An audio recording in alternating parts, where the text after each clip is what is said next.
Local news నేను తులసి. ముందుగా headlines.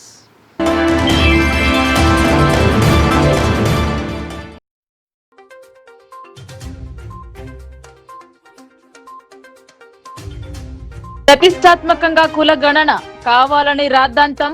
28 వరకు అవకాశం రూరల్ ఎమ్మెల్యే స్పష్టం.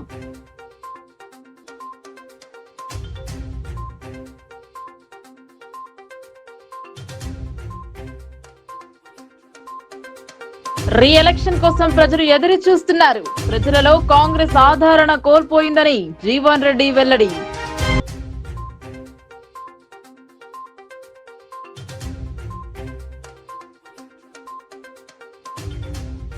బీసీ రిజర్వేషన్ పై క్లారిటీ ఇవ్వాలి. కేంద్రానికి పంపి చేతులు దులుపుకునే యోచనలో ప్రభుత్వం.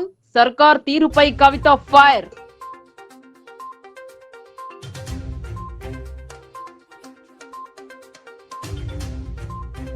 విజయవంతంగా కొనసాగుతున్న మిత్ర వాలంటీర్ల శిక్షణ. విపత్తులు సంభవించినప్పుడు స్పందించాలని సూచన.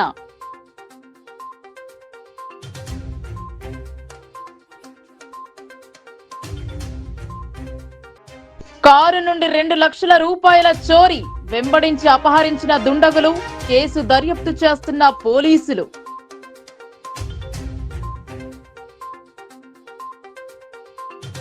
విపత్తులు సంభవించిన సమయాల్లో వెనువెంటనే సహాయక చర్యలు చేపట్టేలా ఆపద మిత్ర వాలంటీర్లకు వివిధ అంశాలలో అందిస్తున్న శిక్షణ కార్యక్రమం విజయవంతంగా కొనసాగుతుంది.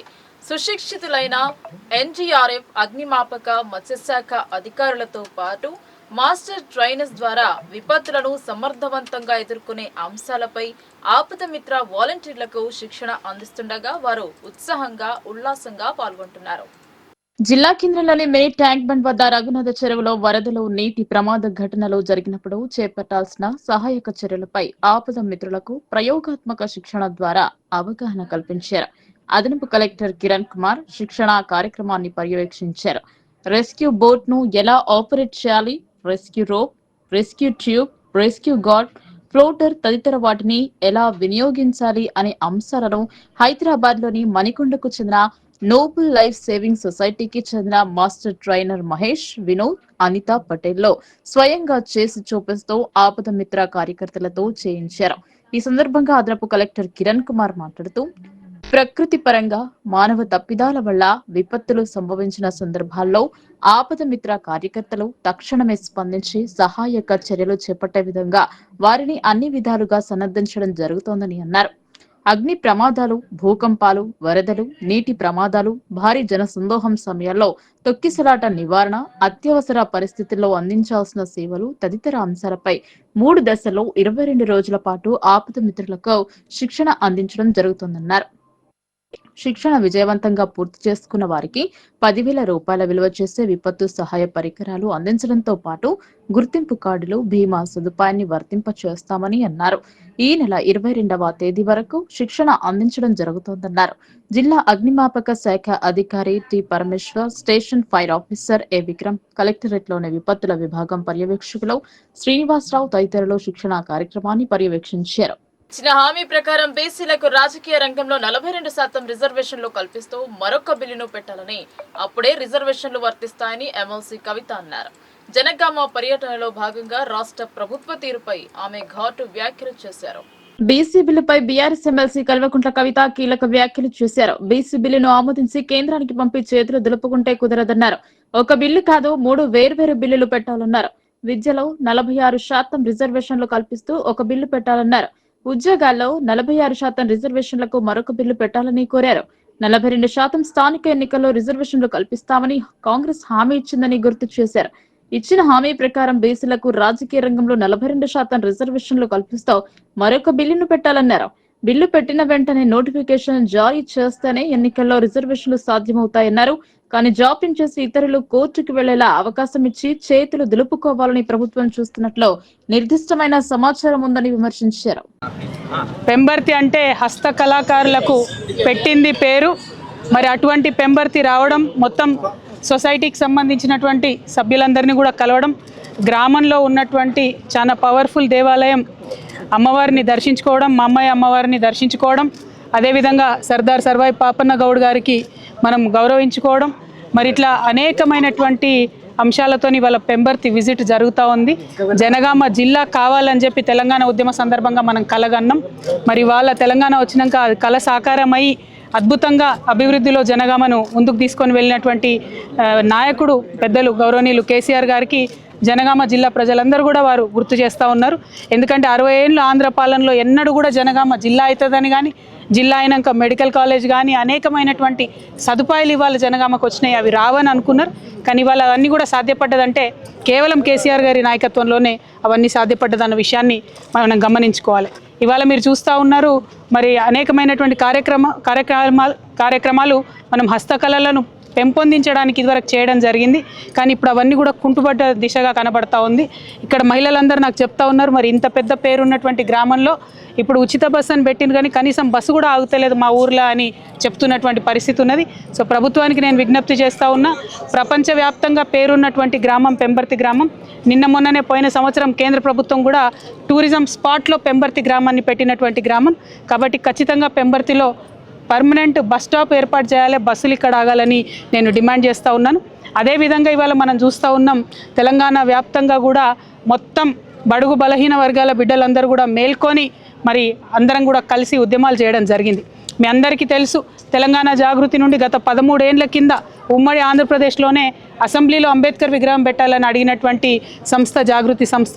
ఆ తర్వాత ఎవ్వరూ మాట్లాడినప్పుడు ఈ రాష్ట్రంలో మరి బీసీలకు మీరు కామారెడ్డిలో డిక్లరేషన్ చేసిండ్రు, 42% రిజర్వేషన్ ఇవ్వాల్సిందే అని చెప్పి ఉద్యమాన్ని పెద్ద ఎత్తున లేవనెత్తి అన్ని రాజకీయ పార్టీలని అందరినీ కూడా కలుపుకొని బీసీలలో పెద్ద నాయకులు గౌరవనీయులు కృష్ణన్న గారిని, వక్లాభరణం గారిని, అట్లానే జస్టిస్ ఈశ్వరయ్య గారిని, అట్లా ఇంకా అనేక మంది పెద్దలందరినీ కూడా కలుపుకొని వారి సలహాలు సూచనలు తీసుకొని వి ప్రకాష్ అన్న గారిని మరి ముందుకెళ్తున్న సందర్భం మీరు చూసిండ్రు. బీఆర్ఎస్ కార్యకర్తలపై అక్రమ కేసులపై తీవ్రంగా స్పందించారు ఎమ్మెల్సీ కవిత. పింక్ బుక్ లో అన్ని రాసుకుంటున్నామన్నారు. మేము అధికారంలోకి వచ్చిన వెంటనే తిరిగి చెల్లిస్తామన్నారు. జనగామ పర్యటనలో బీఆర్ఎస్ ఎమ్మెల్సీ కల్వకుంట్ల కవితకు అపూర్వ స్వాగతం పలికారు. ఈ సందర్భంగా ప్రజలు పలు సమస్యలను ఆమె దృష్టికి తెచ్చారు. దొంగ బస్సు అని పెట్టిండు, మా పెంబర్తిలో బస్సే ఆగదన్నారు. దసరాకు ఒక జాకెట్ ముక్క కూడా ఇవ్వలేదని, కేసీఆర్ ఉన్నప్పుడే బాగుండే అని వారి గోసను ఎమ్మెల్సీ కవితకు మొరపెట్టుకున్నారు. ఈ సందర్భంగా ఎమ్మెల్సీ కవిత సంచలన వ్యాఖ్యలు చేశారు.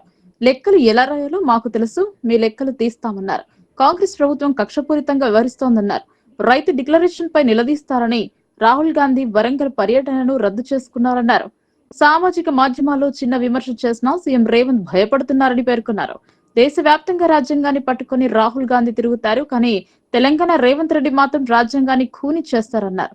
కాంగ్రెస్ పార్టీ అంటేనే దగ, మోసం అని పేర్కొన్నారు. 95 పూర్తయిన సమ్మక్క సారక్క బ్యారేజ్ పనులను పూర్తి చేయాలని చేతగాని ప్రభుత్వం కాంగ్రెస్ అన్నారు. స్టేషన్ గణపూర్ ఎమ్మెల్యే కడియం శ్రీహరి ప్రభుత్వాన్ని ఎందుకు ప్రశ్నించడం లేదన్నారు. అవకాశవాదం కోసం కడియం శ్రీహరి పార్టీ మారారన్నారు. పార్టీ ఫిరాయింపులపై బీఆర్ఎస్ పార్టీ సుప్రీంకోర్టులో పిటిషన్ వేసిందన్నారు. ఇంకా అనేక అంశాలపై కవిత మాట్లాడారు.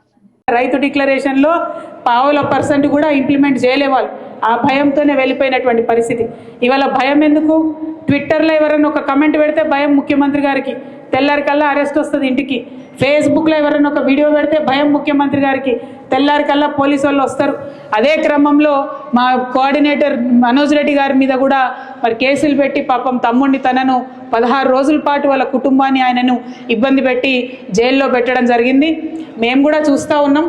బీఆర్ఎస్ కూడా పింక్ బుక్ మెయింటైన్ చేయడం మొదలు పెడుతుంది. ఇబ్బంది పడద్దు, ఇంతకింత తిరిగి చెల్లిస్తామని కూడా మీకు తెలియజేస్తూ ఉన్నాం. మీ రాహుల్ గాంధీ ఏమో పాకెట్లో రాజ్యాంగం పట్టుకొని తిరుగుతాడు, ఇక్కడ రేవంత్ రెడ్డి గారేమో రాజ్యాంగాన్ని కాలరాసి అక్రమ కేసులు పెట్టుకుంటూ తిరుగుతాడు. చూస్తూ ఉన్నాం. డెఫినెట్గా లెక్కలు మేము కూడా పెట్టుకుంటాం. మాకు జయశంకర్ సార్ నేర్పించిండు లెక్కలు ఎట్లా రాయాలనో, ఎట్లా ఉద్యమాలు చేయాలనో. ఇప్పుడు మా మీద అక్రమ కేసులు పెడుతున్నారు. మా కార్యకర్తలను కాపాడుకుంటూనే మీ లెక్కలు కూడా తీసి ఇంతకింత మేము అధికారంలోకి వచ్చినాక తప్పకుండా తిరిగి చెల్లిస్తామని ఈ ప్రభుత్వానికి హెచ్చరిక చేస్తూ మరి కార్యకర్తలందరి పక్షాన బీఆర్ఎస్ పార్టీ నిలబడి ఉంటుందని చెప్పి మీకు మరొక మారు భరోసా ఇస్తూ థ్యాంక్ యూ. జై తెలంగాణ, జై కేసీఆర్, కేసీఆర్ గారి నాయకత్వం, జై బీఆర్ఎస్, జై బీఆర్ఎస్, జై బీఆర్ఎస్. అంటే వేసవి ఆరంభంలోనే భానుడు తన ప్రతాపాన్ని చూపిస్తున్నాడు. బుధవారం రాత్రి బాన్స్వాడలో భారీ అగ్ని ప్రమాదం చోటు చేసుకుంది. ఈ ఘటనలో ఒక ఇల్లు పూర్తిగా దగ్ధమైంది. బాన్స్వాడ మండలంలో భారీ అగ్ని ప్రమాదం జరిగింది. హనుమాజీపేట్ గ్రామ పంచాయతీ పరిధిలోని శత్రు నాయక్ తండాకు చెందిన కమలాబాయి మాణికరావుల ఇంట్లో బుధవారం రాత్రి అగ్ని ప్రమాదం జరిగింది. భారీగా మంటలు ఎగిసిపడటంతో ఇల్లు పూర్తిగా దగ్ధమైనట్లు స్థానికులు తెలిపారు. సమాచారం అందుకున్న ఫైర్ సిబ్బంది ఘటనా స్థలానికి చేరుకుని మంటలను అదుపు చేశారు. సుమారు 7 లక్షల ఆస్తి నష్టం వాటిల్లిందని వెల్లడించారు. మాది చతుర్నాయక్ తాండా, గ్రామం హనుమాజ్పేట్, మండల్ బాన్సడ, కామారెడ్డి డిస్ట్రిక్ట్. మేము ఎవరు లేకుండే సార్ ఇంటికాడ పెళ్ళికి పోయినాం. ఇలా జరిగింది. ఎలా జరిగిందో మాకు తెలియదు. ఇంట్లో ఏమో డబ్బులుండే బంగారం ఉండే సార్, తోగర్లు ఉండే పంటలు అన్నీ ఉండే సార్. బాన్స్వాడ పట్టణంలో సినీ ఫక్కీలో చోరీ జరిగింది. కారు దిగి కొబ్బరికాయలు కొనివచ్చేలోపు కారులో ఉంచిన నగదును అపహరించారు. బాన్సడ మండలం ఇబ్రహీంపట్నం తండాకు చెందిన వ్యక్తి కాట్రోత్ చందర్ ఇబ్రహీంపేట్లో కస్టమర్ సర్వీస్ పాయింట్ నిర్వహిస్తున్నాడు. అతను బాన్స్వాడకు వచ్చి ఎస్బీఐ బ్యాంక్ నుండి 2 లక్షల రూపాయలు డ్రా చేసుకుని కారులో లోపల డిక్కీలో ఉంచాడు. తన తండాలో గుడిలో పూజా కార్యక్రమాలు ఉండటంతో కొబ్బరికాయలు కొందామని ఏరియా ఆసుపత్రి ముందు ఉన్న కొబ్బరికాయల షాపు దగ్గర కారు ఆపి కొబ్బరికాయలు కొనడానికి షాప్ లో వెళ్లి వచ్చి చూసే వరకు కార్ డోర్ ఓపెన్ ఉంది. డబ్బులు చూసే వరకు డబ్బులు కనిపించలేదు. అక్కడ ఉన్న సీసీ ఫుటేజ్ చూస్తే 3 వ్యక్తులు బ్యాంక్ నుండి రెక్కి నిర్వహించి డబ్బులు ఎత్తుకెళ్లినట్లు తెలుస్తోంది. ఒక అతను కొబ్బరికాయల షాపు ముందర వచ్చి చందర్ ను ఫాలో చేయగా ఒక అతను బైక్ పై రెడీ ఉన్నాడు. ఇంకో అతను అక్కడ ఇక్కడ తిరిగి డోర్ తీసి డబ్బులు తీసుకుని బైక్ పై పరారయ్యాడు. బాధితుడు పోలీస్ స్టేషన్ లో ఫిర్యాదు చేశాడు. కేసు నమోదు చేసి పోలీసులు సీసీ ఫుటేజ్ ఆధారంగా దర్యాప్తు చేస్తున్నారు. చందర్, నాది ఇబ్రాహీంపేట్ గ్రామం. నేను ఇబ్రాహీంపేట్ గ్రామంలో సర్వీస్ పాయింట్ నడుపుతాను, ఎస్బీఐ సర్వీస్ పాయింట్. నేను రోజువారీ లెక్క ఇబ్రాహీంపేట్ నుండి బాన్స్వాడకు బ్యాంకు నుంచి డబ్బులు విత్డ్రా చేయడానికి వచ్చినాను. 2 లక్షల రూపాయలు బ్యాంకులో సమయం 3:30 గంటలకు విత్డ్రా చేసి బయట వచ్చాను. బయట వచ్చినాక కారు డిక్కీలో ముంగటి సైడు డబ్బులు 2 లక్షలు పెట్టి భద్రంగా పెట్టి కవర్లు దానిపైనకి వెళ్ళి తప్పి డిక్కీ క్లోజ్ చేశాను. అక్కడి నుండి నేను నెక్స్ట్ డే పూజా నిమిత్తం కొబ్బరికాయల కోసం ఇక్కడ పాండురంగ కొబ్బరికాయల దుకాణం వద్ద కారు ఆపి కొబ్బరికాయలు కొనడానికి వెళ్ళాను. లోపలికి డోర్ క్లోజ్ చేసి అది 2 నిమిషాల లోపల నా యొక్క డబ్బులు దుండగులు కొట్టేశారు. ఆ సీసీ కెమెరా పాండురంగ షాప్లోని సీసీ కెమెరాలో చూస్తే 3 వ్యక్తులు ఉన్నట్టు తెలిసింది. ఆ వీడియో తీసుకొని వెంటనే స్థానిక పోలీస్ స్టేషన్లో వచ్చి చూపించాను. వాళ్ళు కేసు నమోదు చేసుకొని సిపిఐఎంఎల్ ప్రజాపంత మాస్లైన్ కేంద్ర కమిటీ సభ్యులు ధ్రువ నారాయణ అకాల మరణం విప్లవోద్యమానికి తీరని లోటుని మాస్లైన్ పార్టీ రాష్ట్ర కార్యదర్శి వర్గ సభ్యులు వి ప్రభాకర్, ఆర్మూర్ డివిజన్ కార్యదర్శి బి దేవారాం అన్నారు. ధ్రువ నారాయణ ఆలోచన ఆశయాన్ని ముందుకు తీసుకువెళ్లడమే ఆయనకు నిజమైన నివాళి అని అన్నారు. సిపిఐఎంఎల్ మాస్లైన్ కేంద్ర కమిటీ సభ్యులు ధ్రువ నారాయణ గుండెపోటుతో బుధవారం మరణించగా ఆయన సంతాప సభను ఆర్మూర్ కుమార్ నారాయణ భవన్ లో గురువారం నిర్వహించారు. ధ్రువ నారాయణ చిత్రపటానికి ఆర్మూర్ సంయుక్త మండల కమిటీ ఆధ్వర్యంలో పూలమాలలు వేసి సంతాపాన్ని తెలియజేశారు. ఈ సందర్భంగా మాస్లైన్ పార్టీ రాష్ట్ర కార్యదర్శి వర్గ సభ్యులు వి ప్రభాకర్, ఆర్మూర్ డివిజన్ కార్యదర్శి బి దేవారాం మాట్లాడుతూ ధ్రువ నారాయణ 5 దశాబ్దాలకు పైగా విప్లవ ఉద్యమంలో అనేక రంగాల్లో ఉద్యమాలు నిర్మించారని గుర్తు చేశారు. భారత విప్లవంలో అతివాదం, మితవాదం విధానాలకు వ్యతిరేకంగా సైద్ధాంతిక పోరాటం చేశారని గుర్తు చేశారు. సిపిఐఎంఎల్ మాస్లైన్ ఏర్పాటులో భాగంగా ఖమ్మంలో జరిగిన విలీన సభలో పాల్గొని కేంద్ర కమిటీ బాధ్యతలను స్వీకరించారన్నారు. సంయుక్త కిసాన్ మోర్చా ఉద్యమంలో ధ్రువ నారాయణ చురుగ్గా పాల్గొన్నారని అన్నారు. ఈ కార్యక్రమంలో మాస్లైన్ జిల్లా నాయకులు ఎం ముత్తెన్న, మాస్లైన్ సంయుక్త మండల కార్యదర్శి బి కిషన్, పీడీఎస్యు నాయకులు నిఖిల్, ఏఐయుకేఎస్యు రాజన్న, శేఖర్, బీఓడబ్ల్యూ జిల్లా ఉపాధ్యక్షురాలు వి సత్యమ్మ, పద్మ తదితరులు పాల్గొన్నారు. మాస్లైన్ కేంద్ర కమిటీ సభ్యులు బీహార్ రాష్ట్రానికి చెందిన కామ్రేడ్ దాదాపు 4 దశాబ్దాల పైగా విప్లవోద్యమ నిర్మాణంలో అనేక రంగాల్లో పనిచేశారు. ప్రధానంగా నక్సల్బరీ రైతాంగ పోరాటాన్ని స్ఫూర్తితోని తన రాజకీయాలకు వచ్చి అదే సమయంలో ఈ దేశ పరిస్థితుల్ని అవగాహన చేసుకొని మారుతున్న పరిస్థితులకు అనుగుణంగా ఈ దేశంలో విప్లవ పరిస్థితికి అనుగుణంగా అనేక సైద్ధాంతిక పోరాటాల్లో కూడా పాల్గొన్నాడు. కామ్రేడ్ సత్యనారాయణ సింగ్ ఏదైతే తన ప్రజా పంతాన్ని లేదా మాస్ సైద్ధాంతిక చర్చల్లో కామ్రేడ్ ఎస్ఎన్ఎస్ ని అనుసరించాడు. ఈ నేపథ్యంలో సిపిఐఎంఎల్ 3 పార్టీలుగా 3 విప్లవ పార్టీలుగా ఐక్యమైన సందర్భంగా ఖమ్మంలో జరిగిన ప్లీనంలో ఖమ్మంలో జరిగిన సభలో తను కేంద్ర కమిటీగా ఎన్నుకోబడ్డాడు. అట్లాగే అఖిల భారత ఐక్య రైతు సంఘాన్ని కూడా జాతీయ కమిటీలో భాగస్వామ్యం పొందాడు. ఈ రకంగా అన్ని రంగాల్లో కూడా తన విప్లవోద్యమాన్ని చేసుకుంటూ ఆకస్మికంగా హార్ట్ అటాక్ తోని నిన్న మరణం చెందారు. జిల్లా పరిషత్ ప్రాదేశిక నియోజకవర్గ ఎన్నికల నిర్వహణ ఏర్పాట్లలో భాగంగా రూపొందించిన పోలింగ్ స్టేషన్ల ముసాయిదా జాబితాను పరిశీలించి ఏవైనా మార్పులు చేర్పులు అవసరముంటే సూచనలు చేయాలని స్థానిక సంస్థల అదనపు కలెక్టర్ అంకిత్ రాజకీయ పార్టీలను కోరారు. సమీకృత జిల్లా కార్యాలయాల సముదాయంలోని వీసీ హాల్లో గురువారం ఆయన గుర్తింపు పొందిన రాజకీయ పార్టీల ప్రతినిధులతో సమావేశమయ్యారు. ఈ సందర్భంగా అదనపు కలెక్టర్ మాట్లాడుతూ రాష్ట్ర ఎన్నికల సంఘం ఆదేశాల మేరకు కలెక్టర్ పర్యవేక్షణలో జిల్లా పరిషత్ ప్రాదేశిక నియోజకవర్గాల ముసాయిదా పోలింగ్ కేంద్రాల జాబితాను రూపొందించడం జరిగిందన్నారు. ఈ నెల 11వ తేదీన జిల్లాలోని 31 మండలాలు వాటి పరిధిలోని అన్ని గ్రామ పంచాయతీలలో ముసాయిదా జాబితాను ప్రకటించామని గుర్తు చేశారు. రాష్ట్ర ఎన్నికల కమిషన్ మార్గదర్శకాలను అనుసరిస్తూ పోలింగ్ కేంద్రాల ముసాయిదా జాబితాను రూపొందించామని వివరించారు. 31 మండలాల పరిధిలో 307 ఎంపీటీసీ స్థానాలు ఉన్నాయని 8,51,770 మంది ఓటర్లు ఉన్నారని తెలిపారు. ఈ మేరకు మొత్తం 1,564 పోలింగ్ కేంద్రాలను ఏర్పాటు చేయడం జరిగిందన్నారు. స్థానిక సంస్థల ఎన్నికల్లో బీజేపీ గెలిస్తేనే భవిష్యత్తులో తెలంగాణలో బీజేపీకి బలమైన స్థానం ఏర్పడుతుందని మాజీ ఎమ్మెల్యే ఎన్వీఎస్ఎస్ ప్రభాకర్, బీజేపీ మహిళా మోర్చా జాతీయ కార్యవర్గ సభ్యురాలు ఆకుల విజయ అన్నారు. ఎమ్మెల్సీ ఎన్నికలతో పాటు స్థానిక సంస్థల ఎన్నికల్లో విజయ పదాన్ని అందుకోవాలంటే ప్రతి బీజేపీ కార్యకర్త కర్తవ్య బోధతో పనిచేయాలని వారు సూచించారు. భారతీయ జనతా పార్టీ జిల్లా కార్యాలయంలో జిల్లా అధ్యక్షులు దినేష్ పటేల్ కులాచారి అధ్యక్షతన టీచర్ ఎమ్మెల్సీకి సంబంధించి సమీక్షా సమావేశం నిర్వహించారు. ఈ సమీక్షా సమావేశానికి ముఖ్య అతిథులుగా మాజీ ఎమ్మెల్యే ఎన్వీఎస్ఎస్ ప్రభాకర్, మహిళా మోర్చా జాతీయ కార్యవర్గ సభ్యులు ఆకుల విజయ హాజరయ్యారు. ఈ సందర్భంగా వారు మాట్లాడుతూ భారతీయ జనతా పార్టీ తపస్ బలపరిచిన అభ్యర్థి మల్క కొమరయ్యను అత్యధిక మెజారిటీతో గెలిపించడానికి కార్యకర్తలు అందరూ సమిష్టిగా పనిచేయాలని సూచించారు. ఉపాధ్యాయ ఎమ్మెల్సీ ఎన్నికల్లో ప్రభావిత ఓటర్లను గుర్తించి వారితో వ్యక్తిగతంగా పరిచయం పెంచుకోవాలన్నారు. ప్రతి ఓటరును వ్యక్తిగతంగా కలుసుకుని అభ్యర్థి గురించి అవగాహన కల్పించాలన్నారు. ఢిల్లీ ఎన్నికల ఫలితాలు తెలంగాణలో పునరావృతం అవుతున్నాయని ఓటర్లకు తెలియజేయాలని పేర్కొన్నారు. ఢిల్లీలో మొదలైన విజయం గల్లీలో కాషాయ జెండా ఎగురవేసే వరకు భారతీయ జనతా పార్టీ కార్యకర్తలు అవిశ్రాంతంగా పనిచేయాలన్నారు. ప్రస్తుత ఎన్నికలు కొమరయ్యకు చెందినవి కావని ఈ ఎన్నికలు ప్రతి బీజేపీ కార్యకర్త భవిష్యత్కు పునాది వేసే ఎన్నికలన్నారు. సమావేశంలో డాక్టర్ కొండ ఆసన్న, మండలాధ్యక్షుడు తదితరులు పాల్గొన్నారు. సిరికొండ మండల కేంద్రంలోని రావుట్ల గ్రామంలో గత 2 రోజులుగా శ్రీ శ్రీ శ్రీ గడిమాంకుల రాజరాజేశ్వర స్వామి ఉత్సవాలు ఘనంగా జరుగుతున్నాయి.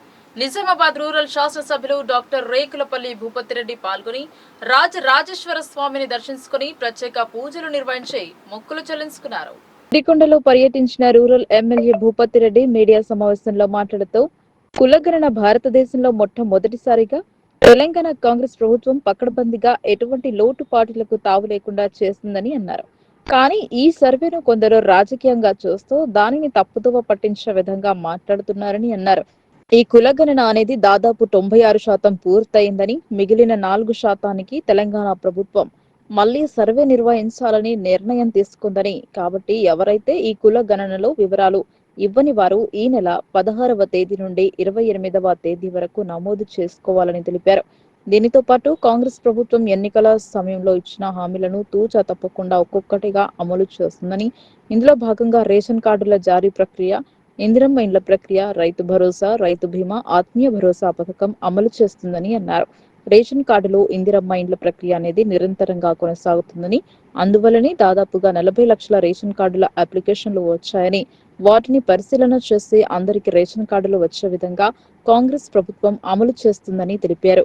గల్ఫ్ కార్మికుల పునరావాసం కోసం ఐక్యరాజ్య సమితి అనుబంధ సంస్థలు 2 జిల్లాలను ఎంపిక చేశాయని, అందులో ఒకటి నిజామాబాద్ జిల్లా అని అన్నారు.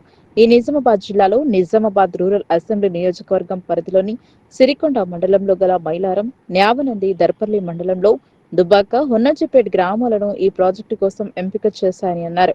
ఈ కార్యక్రమంలో వెలుమల భాస్కర్ రెడ్డి, సీనియర్ నాయకులు ఎర్రన్న, రామాజీ నరేష్, సిరికొండ కాంగ్రెస్ పార్టీ అధ్యక్షుడు బాకారం రవి, మైనార్టీ సెల్ అధ్యక్షులు సయ్యద్ ఆసిఫ్, దిగంబర్, న్యావనంది, రావుట్ల గ్రామ వీడీసీ సభ్యులు, దేవాలయ నిర్వహణ కమిటీ సభ్యులు, వివిధ గ్రామాల కాంగ్రెస్ కార్యకర్తలు పాల్గొన్నారు. దగ్గర 40 లక్షల మంది మన తెలంగాణ వాళ్ళు ఇక్కడ ఉన్నారు. అయితే మన కాన్స్టిట్యూన్సీ ఉండే మేము లెక్క తీస్తే 15,000 మంది ఉన్నారు మన ఒక కాన్స్టిట్యూన్సీ ఉండే. అయితే దీని గురించి పార్టీ అప్పుడు ఎజెండాలో చెప్పింది, ముఖ్యమంత్రి గారు చెప్పింది అంటే మీకు సపరేట్గా ఒక గల్ఫ్ బోర్డు పెడతాము, మేము ఆదుకుంటామని చెప్పి. గతంలో ఎవరు అక్కడ పోయి వాళ్ళతో అన్నీ మాట్లాడింది కానీ ఒక చిన్న స్టెప్ కూడా తీసుకులేదు, ఏం చేయలేదు వాళ్ళకి. ఇవాళ తెలంగాణ గవర్నమెంట్ వచ్చిన తర్వాత మేమందరం గల్ఫ్ కార్మికులు ఉన్నటువంటి ఈ కాన్స్టిట్యున్సీలు ఇప్పుడు వేములవాడ కానీ, జగిత్యాల కానీ, లేకుంటే ఇక్కడ మన ఆర్మూర్, బాల్కొండలో వాళ్ళ కుటుంబాలకు వాళ్ళకి వెంటనే ఎక్స్కేషన్ కింద 5 లక్షల రూపాయలు ఇవ్వాలని ఆల్రెడీ జియో ఇచ్చారు. జియో ఇంప్లిమెంట్ అవుతుంది. మన జిల్లాలో దగ్గర వరకు 50 మందికి ఇచ్చారు, 50-60 మందికి ఇచ్చారు. అయితే అదే కాకుండా ఒక గల్ఫ్ రిజిస్ట్రీ మెయింటైన్ చేయాలన్నది. గల్ఫ్ రిజిస్టర్ చేస్తున్నాడు, ఏ కంట్రీలో పనిచేస్తున్నాడు, ఏం ప్రొఫెషన్ ఉన్నది ఆయన, ఈ రిజిస్ట్రీ ఎన్ఆర్ఐ రిజిస్టర్ ఒకటి మెయింటైన్ చేసి వాళ్ళకి అవసరం ఉంటే వాళ్ళకు ఇప్పుడు ఈ కొన్ని ఏజెన్సీస్ మల్టీ స్పెషాలిటీ ఆసుపత్రుల వల్ల స్థానికంగానే మెరుగైన వైద్యం చేయించుకోవచ్చని ఆర్మూర్ కాంగ్రెస్ ఇన్ఛార్జ్ వినయ్ కుమార్ రెడ్డి తెలిపారు. అధునాతన వసతులతో ఆసుపత్రుల ఏర్పాటు అభినందనీయమని అన్నారు. ఆర్మూర్ పట్టణ కేంద్రంలోని పేర్కిట్ లో గురువారం రోజు Anand multi speciality hospital doctor Aruna Reddy, doctor M Pooja Reddy ఆధ్వర్యంలో ఏర్పాటు చేశారు. ఆర్మూర్ పరిసర ప్రాంతాలకు కార్పొరేట్ వైద్య సౌకర్యాలు కల్పించాలని సంకల్పించే ఆసుపత్రి ఏర్పాటు చేశారు. ఈ ఆసుపత్రిలో general medicine, paediatric, gynaecologist, critical care, ICU, trauma వైద్య సేవలో 24 గంటలు అందిస్తామని వైద్యులు చెప్పారు. ఆర్మూర్ పరిసర ప్రాంతాల ప్రజలు సద్వినియోగం చేసుకోవాలని కోరారు. ప్రారంభోత్సవానికి తెలంగాణ రాష్ట్ర ఉర్దూ అకాడమీ చైర్మన్ తాహిర్ బిన్ హమ్దాన్, ఆర్మూర్ మాజీ ఎమ్మెల్యే, నిజామాబాద్ జిల్లా బీఆర్ఎస్ పార్టీ అధ్యక్షుడు Jeevan Reddy, Armoor Congress party incharge Vinay Reddy, Balkonda Congress party incharge Muthyala Sunil Kumar హాజరయ్యారు.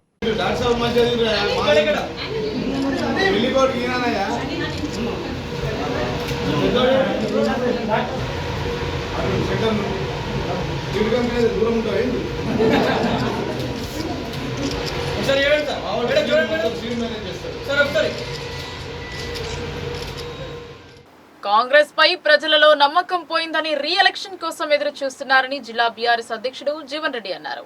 సార్ రావాలి, కారు గెలవాలని ప్రజలు ఆకాంక్షిస్తున్నారని పేర్కొన్నారు. నిజామాబాద్ జిల్లా బీఆర్ఎస్ కార్యాలయంలో ఏర్పాటు చేసిన మీడియా సమావేశంలో మాజీ ఎమ్మెల్యే, జిల్లా పార్టీ అధ్యక్షుడు ఆసన గారి జీవన్ రెడ్డి మాట్లాడుతూ ప్రభుత్వం చేసిన సర్వేకు హేతుబద్ధత లేదన్నారు. అన్ని మోసపూరిత మాటలతో కాలం వెళ్లదీస్తున్నారని ఆరోపించారు. ప్రజలు ఆలోచిస్తూ ఉన్నారు. మేము గ్రామాలలో తిరుగుతూ ఉన్నాం. వారు ఎక్కడ పోయినా కానీ కేసీఆర్ మళ్ళీ సారే కావాలి, కారే కావాలి, కేసీఆర్ కావాలి అంటున్నారు. ఏందయ్యా ఈ కాంగ్రెస్ వాళ్ళు? కుల గణన విషయంలో రీసర్వే అంటున్నారు, బీసీ గణన విషయంలో రీసర్వే అంటున్నారు, జనగణన విషయంలో రీసర్వే అంటున్నారు, రేషన్ కార్డుల విషయంలో రీసర్వే అంటున్నారు. అసలు రీసర్వే కాదు ఈ రాష్ట్రంలో జరగవలసింది, రీ ఎలక్షన్స్ అని చెప్పి, ఎలక్షన్స్ ఏవైనా సెలక్షన్ కేసీఆర్నే వేస్తామని చెప్పి ఈ రాష్ట్ర ప్రజలు ఎదురు చూస్తూ ఉన్నారు. దానిలో భాగంగానే రీసర్వే కాదు, రీ ఎలక్షన్ జరగాలి ఈ రాష్ట్రంలో అని చెప్పి ప్రజలు కోరుకుంటున్నారు. వార్తలు ముగించే ముందు హెడ్లైన్స్ మరోసారి.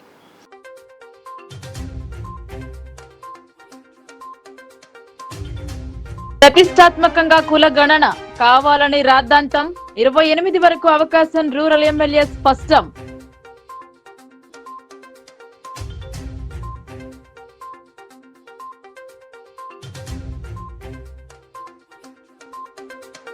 రీ ఎలక్షన్ కోసం ప్రజలు ఎదురు చూస్తున్నారు. ప్రజలలో కాంగ్రెస్ ఆదరణ కోల్పోయిందని జీవన్ రెడ్డి వెల్లడి.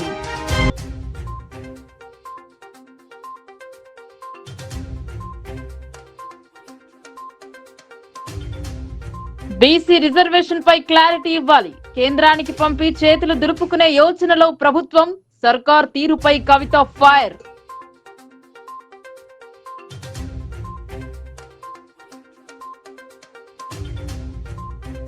విజయవంతంగా కొనసాగుతున్న మిత్ర వాలంటీర్ల శిక్షణ.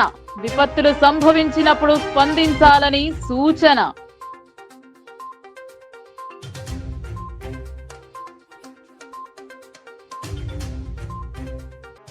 కారు నుండి 2 లక్షల రూపాయల చోరీ. వెంబడించి అపహరించిన దుండగులు. కేసు దర్యాప్తు చేస్తున్న పోలీసులు.